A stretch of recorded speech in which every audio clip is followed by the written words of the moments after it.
दशक 17वा समास दुसरा शिवशक्ती निरूपण. श्रीराम. ब्रह्म निर्मळ निश्चळ जैसे गगन अंतराळ, निराकार केवळ निर्विकारी श्रीराम. अंतची नाही ते अनंत, शाश्वत आणि सदोदित, असंत नव्हे ते संत, सर्व काळ श्रीराम. परब्रह्म ते अविनाश, जैसे आकाश अवकाश, न तुटे न फुटे सावकाश, जैसे तैसे श्रीराम. तेथे ज्ञान ना अज्ञान, तेथे स्मरण ना विस्मरण, तेथे अखंड निर्गुण निरावलंबी श्रीराम. तेथे चंद्र सूर्य ना पावक, नवे काळोखे ना प्रकाशक, उपाधी वेगळे एक, निरोपाधी ब्रह्म श्रीराम. निश्चळी स्मरण चेतले, त्यास चैतन्य ऐसे कल्पिले, गुण समानत्वे झाले, गुणसाम्य ऐसे श्रीराम. गगनी आली आभ्रछाया, तैसी जाणीजे मूळ माया, उद्भव आणि विलया वेळ नाही श्रीराम. निर्गुणी गुण विकारू, तोची षड्गुण ईश्वरू, अर्धनारी नटेश्वरू, तयास म्हणजे श्रीराम. आदिशक्ती शिवशक्ती, मुळी आहे सर्व शक्ती, तेथून पुढे नाना व्यक्ती निर्माण झाल्या श्रीराम. तेथून पुढे शुद्ध सत्व, रजतमाचे गूढत्व, तयासी म्हणजे महत्तत्व, गुणक्षोभिणी श्रीराम. मुळी असे चिना व्यक्ती, तेथे कैची शिवशक्ती, ऐसे म्हणाल तरी चित्ती, सावधान असावे श्रीराम.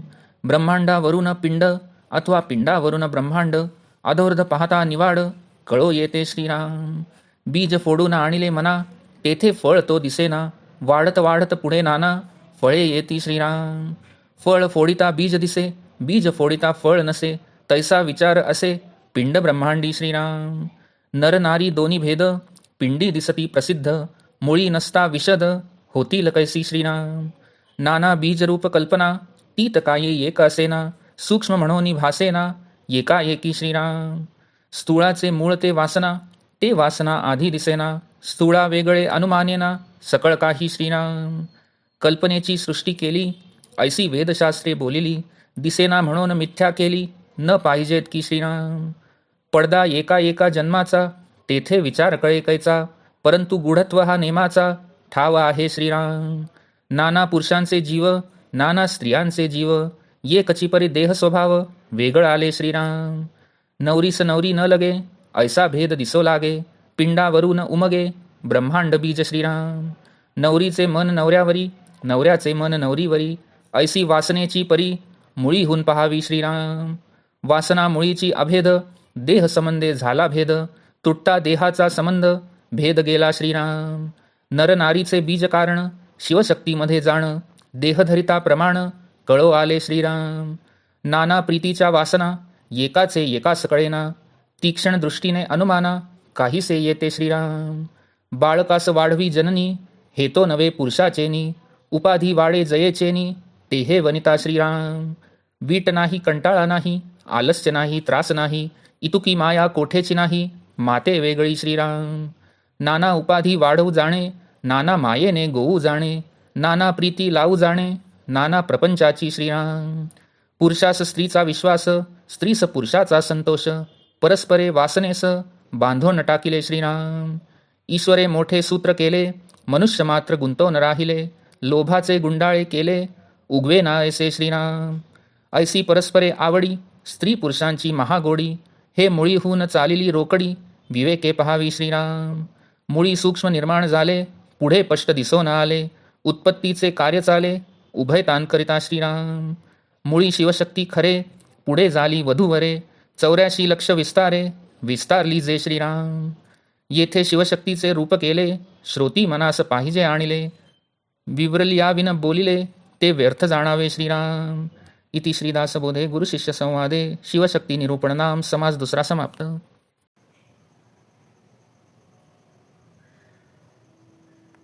दशक 17वा समास दुसरा शिवशक्ती निरूपण. श्रीराम. श्री समर्थ म्हणतात की ब्रह्म हे अवकाशरूपी आकाशासारखे निर्मळ आणि निश्चळ असून निराकार आणि केवळ निर्विकारी आहे. त्याला अंतच नसल्याने ते अनंत आहे. ते सदोदित आणि शाश्वत असून असंत म्हणजे नाहीसे नसून सर्व काळ आहेच आहे. अवकाशमय आकाशाप्रमाणे ब्रह्म हे अविनाशी आहे. ते फुटत नाही, तुटत नाही, जसेच्या तसे शांत असते. ब्रह्म हे ज्ञान आणि अज्ञानाच्या पलीकडील असते. त्याच्या ठिकाणी स्मरण नसते आणि विस्मरणही नसते. ते अखंड निर्गुण असून आणि निरालंबी म्हणजे कशावरही अवलंबून नसणारे आहे. तेथे चंद्रसूर्य अथवा अग्नीही नाही, काळोख नाही आणि प्रकाशही नाही, असे ते उपाधिरहित आहे. निश्चळ परब्रह्माच्या ठिकाणी स्मरण सुरले, त्याला चैतन्य किंवा मूळ माया असे कल्पिले. त्या मूळ मायेत गुणसाम्य असते, म्हणजे गुणांचे समानत्व असते. आकाशात आभ्रछाया म्हणजे ढग यावेत, तशी ब्रह्माच्या ठिकाणी मूळ माया जाणावी. आभ्रछाया जशी येते आणि जाते, त्यास वेळ लागत नाही, तसेच मायेचे जाणावे. निर्गुणाच्या ठिकाणी जो स्मरणरूपी गुणविकार निर्माण झाला, तोच षड्गुणेश्वर होय. त्यालाच अर्धनारी नटेश्वर असेही म्हणतात. आदिशक्ती, शिवशक्ती, मूळ मायेतच सर्व शक्ती आहेत.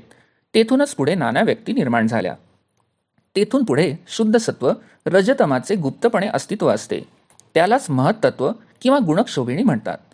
मूळ मायेत व्यक्तीच नसते, पण तेथे शिवशक्ती कशी असेल असे म्हणाल तर सावध होऊ नये का. ब्रह्मांडावरून पिंड अथवा पिंडावरून ब्रह्मांडाचा असा अधोर्ध्व म्हणजे विषयाकडून आत्म्याकडे याप्रमाणे विचार केला की निवाडा कळून येतो. फळात बी असते, ते जर फोडून पाहिले तर त्यात फळ दिसून येत नाही, पण पुढे ते बीज अंकुरित होऊन वाढत वाढत वृक्ष झाला की त्याला अनेक फळे लागतात. फळ फोडून पाहिले तर बीज दिसून येते, पण बीज फोडून त्यात मात्र फळ दिसून येत नाही. पिंड ब्रह्मांडाचा विचारही असाच आहे. नर आणि नारी हे दोन्ही भेद पिंडात म्हणजे स्थूल देहात स्पष्टपणे दिसतात. मुळात म्हणजे मूळ मायेत जर ते नसतील तर पुढे कसे प्रकट होतील. मूळ मायेच्या ठिकाणी बीज रूपाने नाना कल्पना असतात. तिच्यामध्ये काय असत नाही. कल्पना वासना सूक्ष्म असतात, म्हणून सहजासहजी कळून येत नाहीत. स्थूलाचे मूळ ही वासना असते. ती वासना आधी दिसत नाही, म्हणून स्थूलाखेरीज आणखी काही असेल अशी कल्पनाही येत नाही. वेदशास्त्रात कल्पनेने सृष्टी केल्याचे वर्णन येते, ते दिसत नाही, म्हणून मिथ्या केली असे समजता कामा नये. जीवाला अनेक जन्म घ्यावे लागतात. एकेका जन्मामुळे एक एक पडदा जणू उत्पन्न होतो. मग ब्रह्मासंबंधीचा विचार कसा करणार. परंतु सिद्धांताच्या गोष्टी नेहमीच गूढ असतात असा नियमच आहे. नाना पुरुषांचे जीव आणि नाना स्त्रियांचे जीव हे जीव स्वरूपाने एकच असतात, पण देहामुळे देह स्वभाव वेगवेगळे असतात. नवरीला नवरी नको असते, तिला नवरा हवा असतो. असा भेद पिंडावरून दिसू लागतो. त्यावरून ब्रह्मांडातही तो बीज रूपाने असतो हे उमगू लागते. नवरीचे मन नवऱ्यावर असते, नवऱ्याचे मन नवरीवर असते. ही वासनेची रीतच आहे, ती मुळापासून समजून घ्यावी. वास्तविक मूळ वासनेमध्ये अभेद असतो, पण स्थूल देहाच्या संबंधामुळे भेद उत्पन्न होतो. देहाचा संबंध सुटला की भेद जातो. नरनारींचे बीजकारण शिवशक्तीमध्ये असते. देह धरला की प्रत्यक्ष प्रमाणावरून हे दिसून येते. प्रेमाचे सुद्धा अनेक प्रकार असतात. एकाचा उलगडा दुसऱ्यास होत नाही. सूक्ष्म दृष्टीने पाहिले असता काहीशी कल्पना येऊ शकते. आई बालकाला वाढवते, पुरुषाच्याने ही गोष्ट होऊ शकत नाही. स्त्रीमुळेच उपाधी वाढते.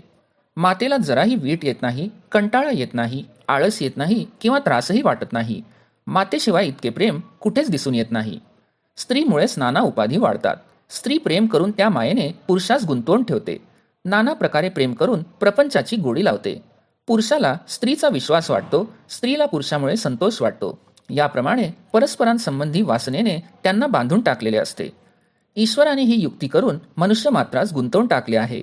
लोभाचा असा गुंता केला आहे की तो काही केल्या उलगडत नाही. अशी स्त्री पुरुषांना परस्परांची अत्यंत आवड असते. परस्परांबद्दल त्यांना अत्यंत गोडी वाटते.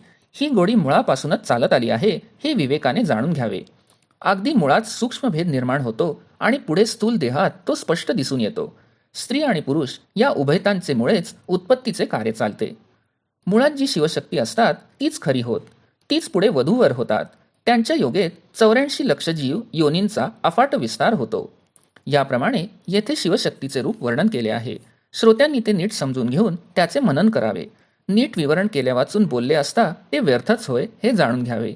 इति श्रीदासबोधे गुरुशिष्य संवादे शिवशक्ती निरूपण नाम समास दुसरा समाप्त.